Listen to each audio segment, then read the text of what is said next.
꿈, 야곱의 꿈, 이런 제목입니다. 10절 말씀을 보면 야곱이 브엘세바에서 떠나 하란을 향하여 간다고 그랬습니다. 장자의 축복을 받은 일로 인해서 에서의 핍박을 피해 외삼촌 집으로 가는 길입니다. 한 번도 가보지 못한 먼 길, 험한 길을 가고 있습니다.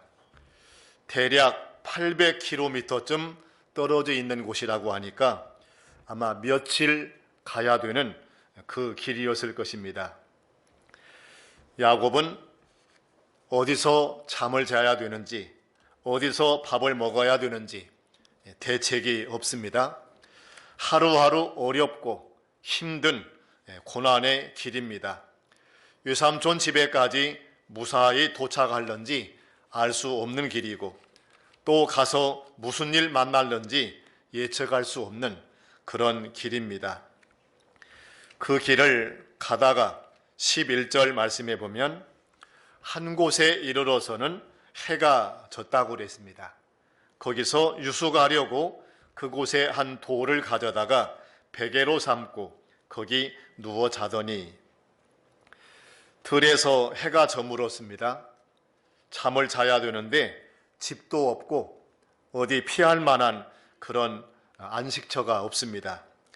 돌을 하나 주워다가 베개로 삼아 그냥 들에서 누워서 잠을 자는 것입니다. 우리가 상상만 해도 참 처량하고 참 딱한 모습입니다. 배도 많이 고팠을 것 같고 춥고 외로웠을 것 같고 많이 불안했을 것 같습니다. 야곱은 밤에 누워서 하늘에 빛나는 별을 보면서 하늘을 지붕 삼아 또 땅을 침대 삼아 그렇게 누워서 잠을 자는 것입니다. 참 가난하고 쓸쓸하고 외로운 그런 심정이었을 것입니다. 육신적으로는 이럴 때 참 불편하고 참 서글프지만 영적으로 보면 이런 때가 유익이 되기도 합니다. 마음이 가난해져서 하나님을 찾는 마음이 생기고 세상보다는 신령한 것을 바라는 그런 마음이 생기기 때문입니다. 들판에서 잠을 자는데 야곱은 쉽게 잠이 들었습니다. 12절 보면 꿈에 본즉 사닥다리가 땅 위에 서 있는데 그 꼭대기가 하늘에 닿았고 또 본즉 하나님의 사자들이 그 위에서 오르락 내리락 하고. 야곱이 자다가 꿈을 꾸었습니다. 그러나 이 꿈은 평범한 꿈이 아닙니다. 생리적으로 우리가 일상 늘 꾸는 그런 꿈이 아닙니다. 하나님이 주신 특별 계시의 꿈이었습니다. 하나님께서 꿈에 야곱을 찾아와서 말씀해 주시고 은혜를 주신 것입니다. 야곱은 전혀 기대하지도 못했고 상상하지도 못한 일이었는데 하나님의 일방적인 은혜로 이렇게 신령한 은혜를 받게 된 것입니다. 12절 보면 꿈의 본즉이라고 그랬고 또 중간에 보면 꿈의 본즉이라는 말씀이 여러 번 나옵니다. 꿈에 하나님을 보고 신령한 영적 세계의 일들을 보고 하나님이 이 다음에 주시고자 하는 은혜의 내용을 꿈속에서 보게 됐습니다. 이것은 하나님의 은혜입니다. 야곱은 처음 하나님을 만나는 신령한 체험을 합니다. 지금까지 어머니 아버지 밑에서 하나님을 섬기면서 제사도 수없이 드리고 기도도 많이 했을 것인데 이렇게 하나님을 직접 만나는 신령한 체험하는 것은 이번이 처음입니다. 야곱에게는 굉장히 의미 있고 복된 그런 순간입니다. 우리도 신앙생활하면서 이렇게 교회에 출석하고 또 예배드리고 말씀 듣고 성찬식도 참여하고 이렇게 하지만 인격적으로 하나님 만나는 체험을 하는 것이 참 중요합니다. 그런 체험이 있을 때 은혜가 깊어지고 신앙이 더욱더 확실해지고 하나님 만나는 그런 체험을 가지고 믿음 생활을 힘있게 할 수가 있는 것입니다. 체험을 신비적인 것으로만 생각하지 말고 말씀을 통해서 인격적으로 하나님 만나는 그런 은혜가 임해야 된다는 의미입니다. 야곱은 꿈에 사닥다리를 보았다고 그랬습니다. 이 사닥다리는 신기하게도 땅에서부터 시작해서 하늘에까지 이어있는 그런 신기한 사닥다리였습니다. 그리고 그 사닥다리 위로 천사들이 오르락 내리락 하는 그 모습을 보여주었습니다. 이 사닥다리는 예수님을 상징하는 사닥다리입니다. 요한복음 1장 51절 한번 찾아보겠습니다. 요한복음 1장 51절입니다.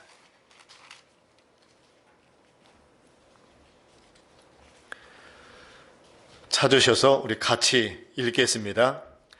또 이르시되 진실로 진실로 너희에게 이르노니 하늘이 열리고 하나님의 사자들이 인자 위에 오르락 내리락 하는 것을 보리라 하시니라. 여기 말씀하고 있지요. 하늘이 열리고 하나님의 사자들이 인자 위에, 인자는 예수님을 가리킵니다. 예수님 위에 오르락 내리락 하는 것을 보리라. 이렇게 말씀해 주셨습니다. 야곱이 꿈꾸던 그 내용, 그 비슷한 말씀을 예수님이 해 주셨는데, 이 말씀은 예수 그리스도를 통해서 우리가 하늘나라로 올라갈 수 있다는 것을 말씀해 줍니다. 하나님의 모든 신령한 은혜와 신령한 복이 예수 그리스도를 통해서 우리에게 내려온다는 것을 말씀해 주시고 있는 것입니다. 그리고 천사들이 오르락 내리락 한다고 그랬는데, 하나님의 사자는 천사를 가리킵니다.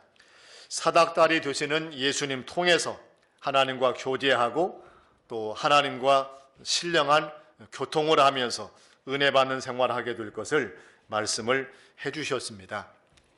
하나님이 야곱에게 이 계시를 주신 것은 야곱이 장자의 복을 받았습니다. 즉 예수 그리스도로 말미암아서 신령한 복을 야곱이 받게 된다는 것을 알게 해주는 그런 의미로 이 계시를 주신 것입니다. 꿈은 거기서 끝나지 아니하고 본문에 돌아와서 13절을 보겠습니다. 또 본즉 여호와께서 그 위에 서서 이르시되, 또 보니까 사닥다리 그 꼭대기 그 위에 여호와께서 서 계십니다. 그 하나님께서 말씀을 주십니다. 나는 여호와니 너희 조부 아브라함의 하나님이요 이삭의 하나님이라. 내가 누워있는 땅을 내가 너와 내 자손에게 주리니. 첫 번째 하신 말씀이 나는 여호와다라고 말씀해 주셨습니다. 나는 여호와다. 이 여호와다라는 말씀은 약속을 지켜주시는 하나님, 언약을 성취하시는 하나님, 그런 뜻입니다. 하나님께서 아브람과 약속했던 것, 그리고 이삭과 약속했던 것을 반드시 이루어서 이제 야곱에게 그 약속을 다 성취하시겠다는 의미로 이렇게 나는 여호와니라고 말씀을 해 주셨습니다. 그리고 너희 조부 아브라함의 하나님 이삭의 하나님이다 하시고는 내가 누워있는 땅을 내가 너와 내 자손에게 주리라 라고 말씀하셨습니다. 내가 누워있는 땅, 베델이지요. 옛 이름은 루스라고 그랬습니다. 19절에 나와 있지요. 가나안 지역에 있는 땅입니다. 그 가나안 지역의 땅을 아브람 때부터 기업으로 주시겠다고 약속하셨었는데 야곱에게 다시 그 약속을 하십니다. 내가 누워있는 이 땅, 가나안 땅을 너와 내 자손에게 줄 것이다. 이렇게 말씀하십니다.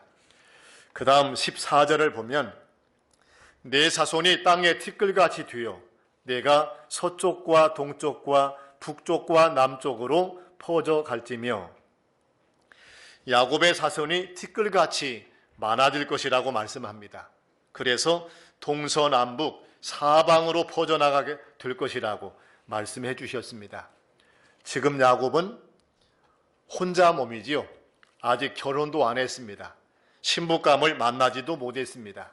그런데 하나님께서 이와 같이 축복하십니다. 야곱의 자손이 크게 번성해서 이렇게 동서남북 사방으로 퍼져나가게 된다는 말씀을 주십니다. 이것은 육신적으로도 이루어질 말씀이고 신령한 영적 의미로는 야곱의 후손 가운데 그리스도가 나셔서 믿음의 자손들이 동서남북 사방에 퍼져나갈 것을 의미하는 그런 말씀입니다. 야곱의 취급은 돌베개 베고 자는 미약한 존재이고 혼자 몸이고 아무것도 없는 사람이지만 하나님이 이 말씀들을 주시고 이루신다고 약속을 하십니다.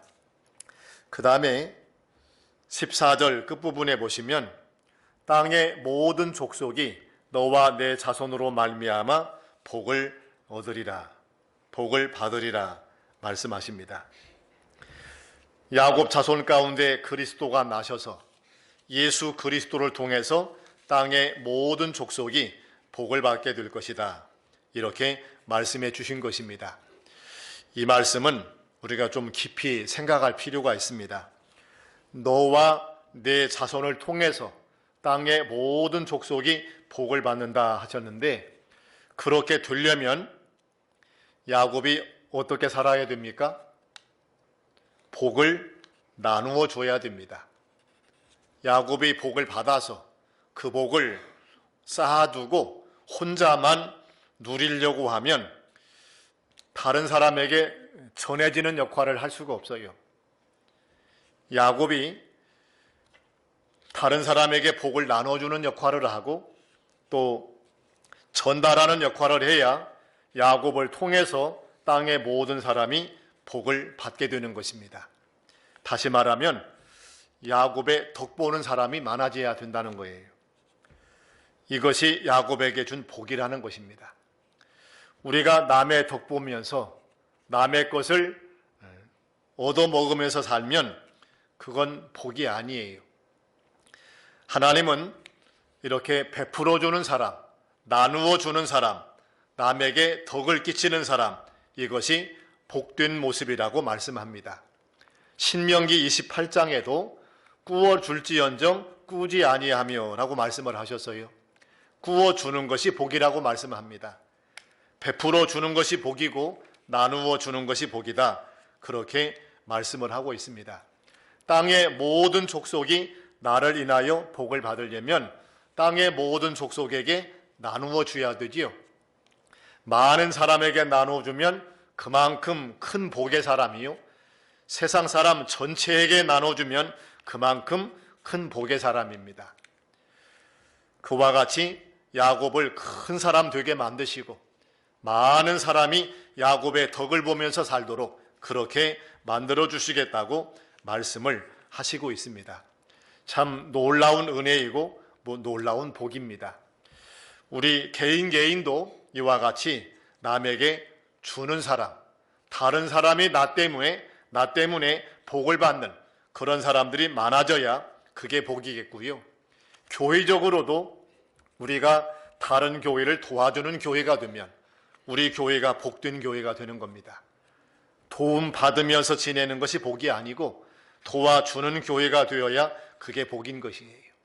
그것이 큰 교회 되는 것이고 하나님 앞에 귀히 쓰임받는 그런 교회가 되는 것입니다. 그런데 야곱으로 말미암아서만 아니고 너 내 자손으로 말미암아 그래서요. 14절 끝에 다시 한번 보십시오. 너와 내 자손으로 말미암아 그랬잖아요. 야곱도 그 같은 일을 하고 야곱의 자손도 그같이 쓰임받는 자가 되게 할 것이라고 말씀을 하고 있습니다. 자녀들도 큰 자가 되어서 복을 나눠주는 사람, 땅의 모든 족속에게 복을 베풀며 사는 사람, 그런 사람이 되게 할 것이라고 말씀해 주시고 있습니다. 자, 이렇게 살면 얼마나 아름다운 일이고 얼마나 복된 일입니까? 우리 자녀들이 공부 열심히 해서 지식을 나누어주고 또 하나님의 복을 많이 받아서 많은 사람들에게 나누어주고 또 우리 주변에 어려움 많은 사람들에게 도움을 주며 산다면 그것이 바로 복된 사람이다. 이렇게 말할 수 있을 것입니다. 그 다음 15절 보면 내가 너와 함께 있어 내가 어디로 가든지 너를 지키며 너를 이끌어 이 땅으로 돌아오게 할지라. 이 말씀도 참 놀라운 말씀이고 중요한 말씀입니다. 내가 어디로 가든지 함께 있고 지켜주겠다 말씀하셨어요. 지금 야곱이 가는 길은 유삼촌 집으로 가는 길이지만 야곱은 처음 가는 길입니다. 무엇을 만날지 알 수 없습니다. 어떤 일이 있을지 전혀 예측할 수 없는 그런 길입니다. 걱정도 많고 또 염려도 됐을 것입니다. 그런데 하나님께서 내가 너와 함께 있어 주겠다. 내가 어디로 가든지 너를 지켜주겠다. 이렇게 말씀하십니다. 이 한 말씀만 붙들어도 담대하게 될 것이고 또 힘이 났을 것입니다. 하나님이 이런 말씀 주려고 야곱을 찾아오신 것입니다. 그에게 소망을 주고 그에게 힘을 주고 그에게 복을 주는 그런 말씀입니다. 거기서 끝나지 아니하고 너를 이끌어 이 땅으로 돌아오게 할지라 라고 말씀하셨어요. 지금은 고향을 떠나가지만 유삼촌 집으로 가게 되지만 하나님께서 다시 돌아오게 만들어 주시겠다는 거예요. 그래서 가나안 땅을 기업으로 받아서 거기 살게 만들고 자손들에게 영원한 기업이 되게 만들어 주시겠다고 그렇게 말씀을 하셨습니다. 그 다음 15절 끝에 보면 내가 내게 허락한 것을 다 이루기까지 너를 떠나지 아니하리라 하신지라.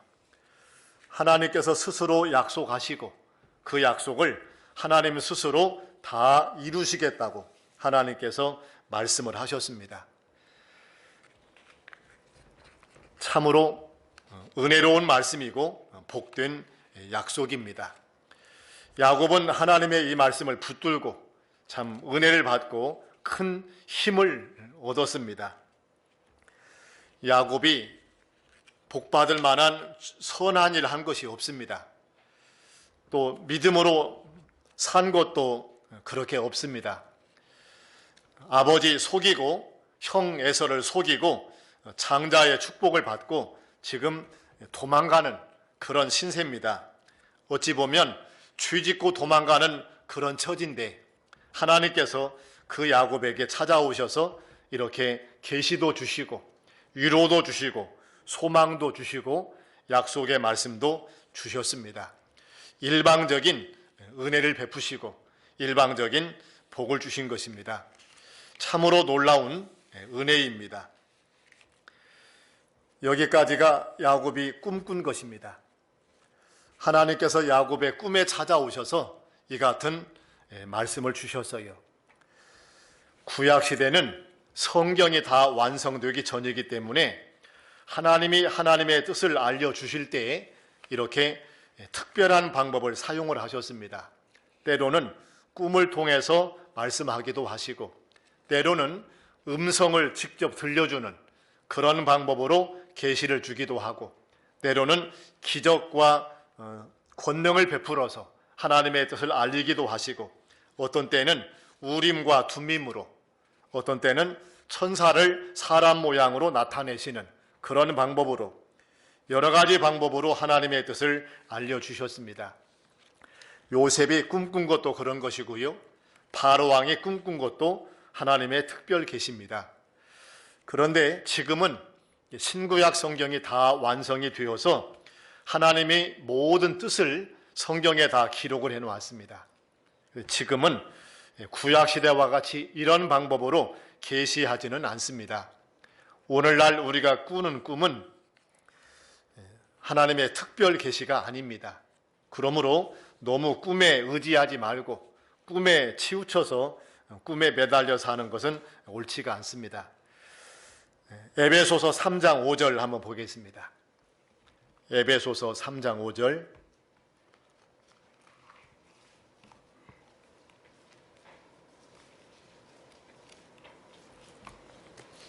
찾으셔서 우리 같이 읽습니다.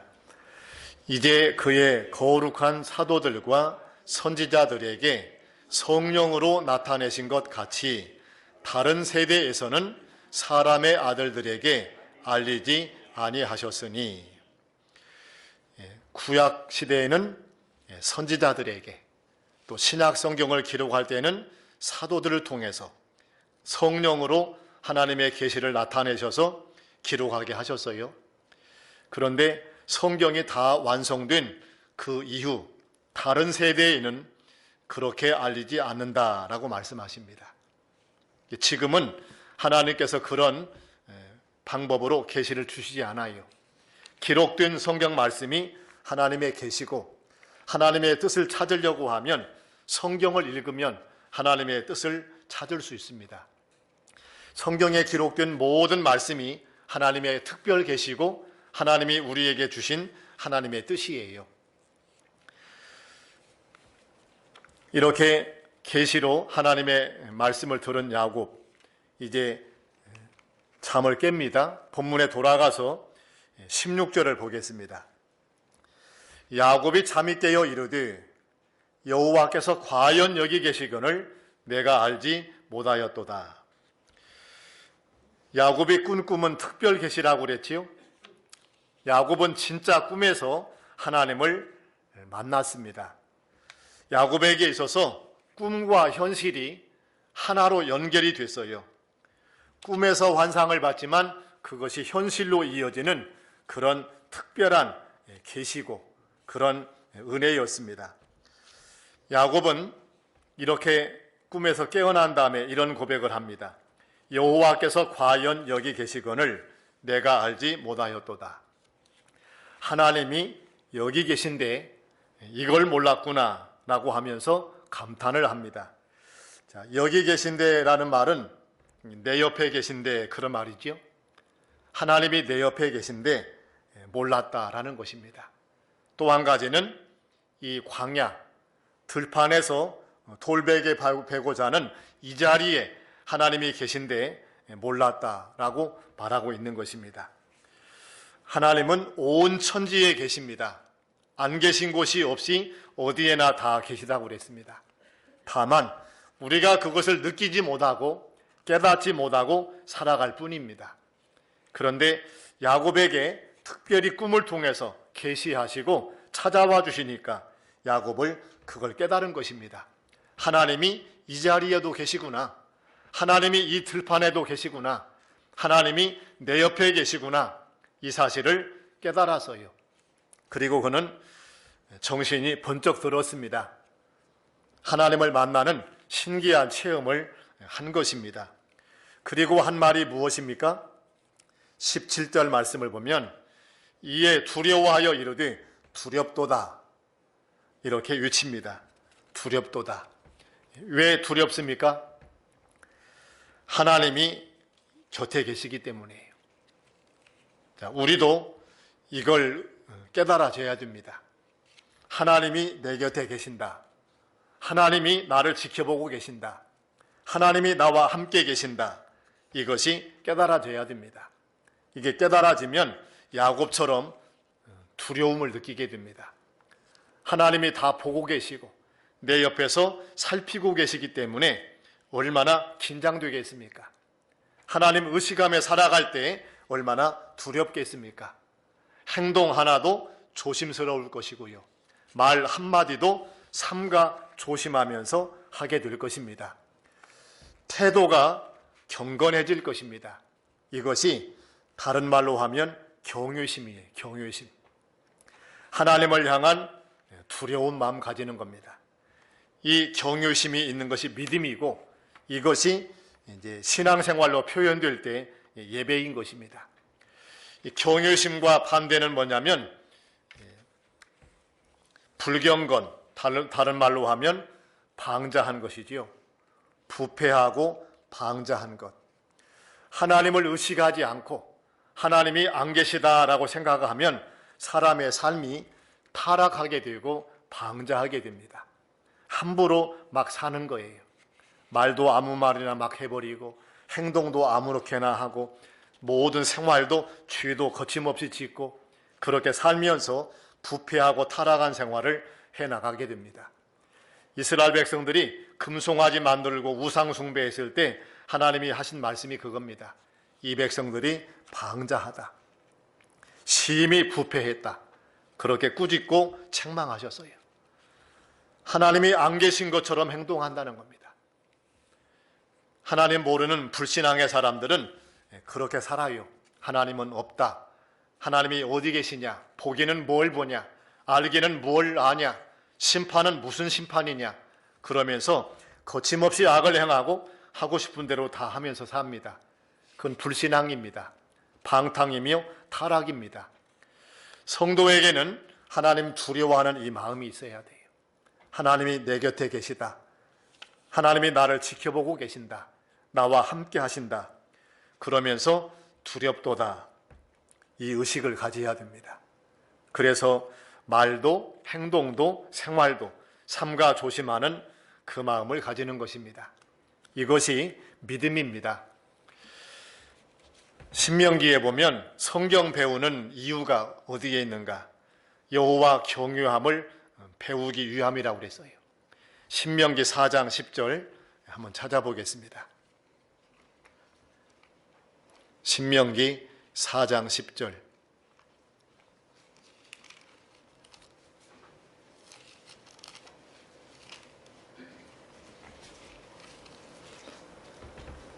찾으셔서 우리 같이 읽겠습니다. 내가 호렙산에서 내 하나님 여호와 앞에 섰던 날에 여호와께서 내게 이르시기를 나에게 백성을 모으라. 내가 그들에게 내 말을 들려주어 그들이 세상에 사는 날 동안 나를 경외함을 배우게 하며 그 자녀에게 가르치게 하리라 하시매. 백성을 다 모으라 말씀하시고 내 말을 들려주겠다 그랬습니다. 그렇게 말씀을 들려주어서 뭘 배우게 해요? 나를 경외함을 배우게 하며. 이게 성경 배우는 목적이에요. 자녀들에게 말씀 가르치는 이유입니다. 하나님은 지금도 살아계시고 내 옆에 계시고 모든 걸 보고 계시고 그 두려운 하나님, 그 하나님 앞에서 경건하게 사는 것이 신앙생활이고 그 하나님 앞에 나와서 예배드리는 것이 우리의 예배입니다. 이 경유하는 마음이 무너져 버리면 다 신앙이 무너지는 거예요. 경건한 삶이 무너지고 예배가 무너지고 삶 자체가 타락하고 방탕하게 되는 겁니다. 야곱은 꿈을 통해서 하나님 만나고 저절로 이 마음이 생겼어요. 두렵도다. 이전까지는 그걸 몰랐는데 이제 알고 봤더니 여기가 하나님 계신 곳이고 하나님이 내 곁에서 나를 지켜보고 계신다. 그걸 깨닫게 된 것입니다. 그리고 본문에 돌아가서 17절 말씀 마저 보겠습니다. 두렵도다 이곳이요 이것은 다름 아닌 하나님의 집이요 이는 하늘의 문이로다.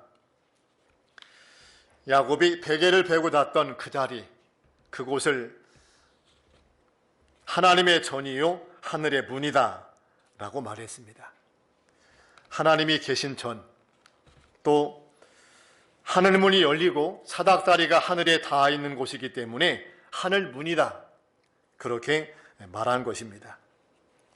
우리가 믿음으로 살면 우리 성도가 있는 자리가 바로 그런 자리입니다. 우리가 예배드리는 곳이 바로 그런 곳입니다.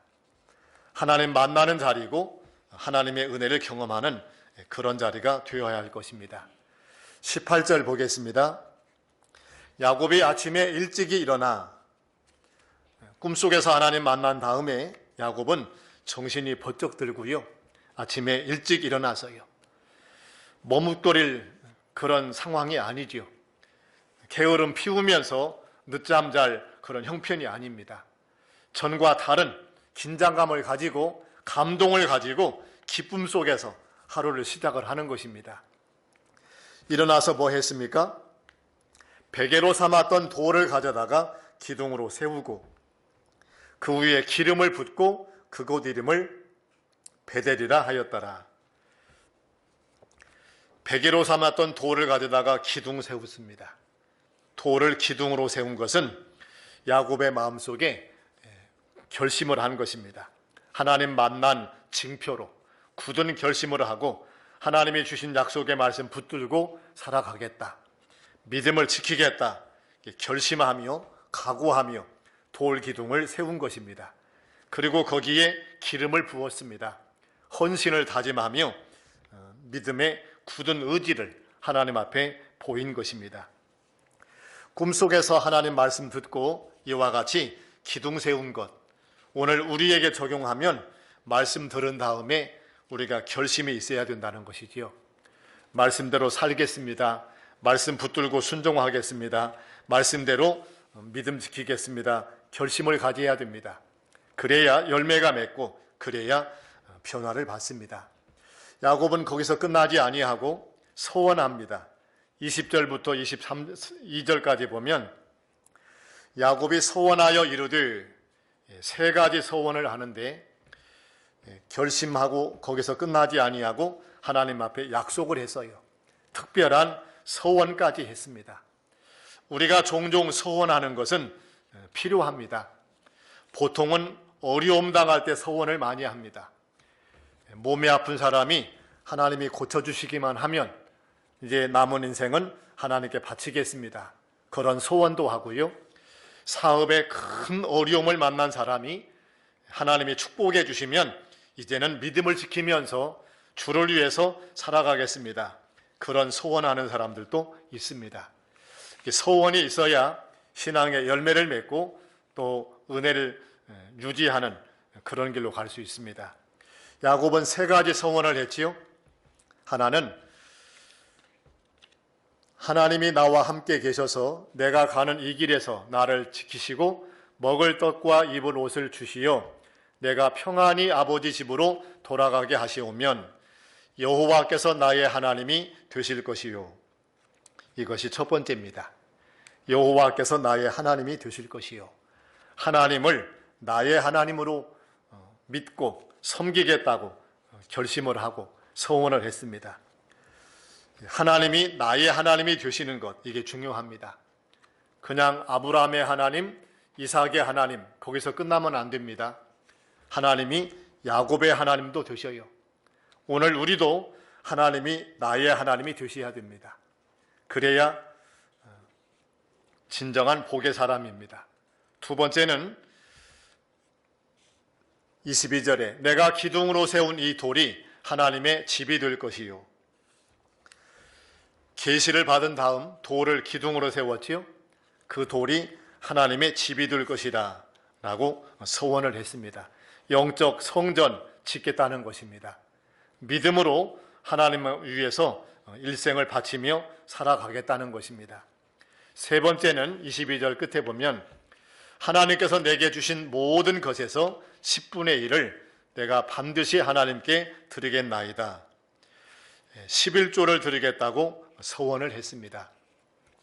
전에 아브라함이 창세기 13장에서 소돔 전투에서 승리한 다음 11조 드린 기록이 있었지요. 야곱이 두 번째 11조 드리겠다는 서원을 합니다.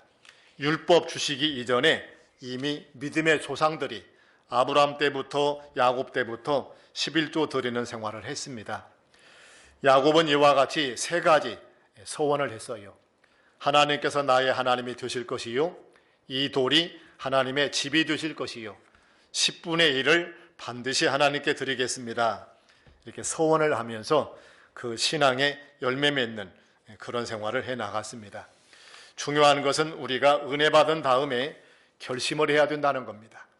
말씀 들은 다음에 그 말씀 붙들고 살기로 작정을 해야 됩니다. 그래야 은혜가 있고 열매가 있습니다. 또 때로 하나님이 은혜 주시면 서원하면서 믿음을 지켜나가는 것, 중요한 일이 될 것입니다. 같이 기도하겠습니다.